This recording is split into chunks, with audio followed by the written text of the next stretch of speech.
Hey there fellow onces, I've been getting a lot of questions and requests on how to handle Square Polaroids, so I thought I'd go ahead and make a video on what I do with my Square Polaroids. So here's one of my Square Polaroids I have not yet prepared.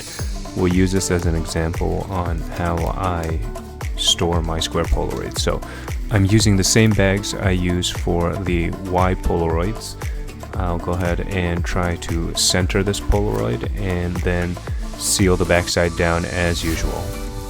As opposed to some of the other sleeves where I leave a little bit of a bulge, I try not to leave too much of a bulge here because we're gonna fold the edges down, and so there's naturally already going to be quite a bit of depth to these Polaroids already. We'll go ahead and tape one side down and we'll repeat the same on the other side.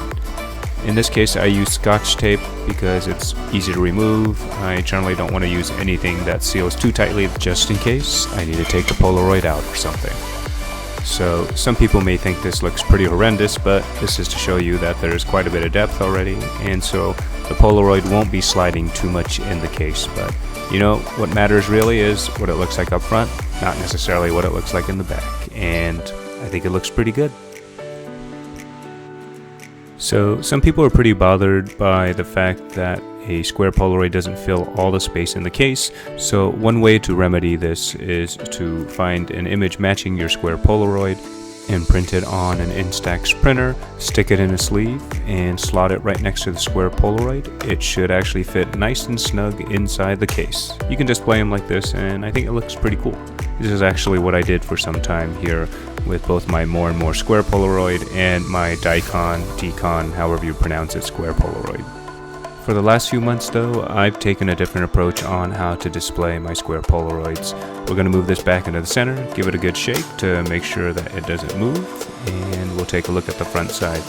The upside of leaving the empty space on the side is that you can actually see through the sides, and so this creates a really nice illusion where you can actually display things behind the Polaroid cases. In this case you can see various different photos of Nyan, and I think it creates a really cool illusion when you're trying to display these Polaroids to have a field of depth, or almost like a 3D sort of a feel to it.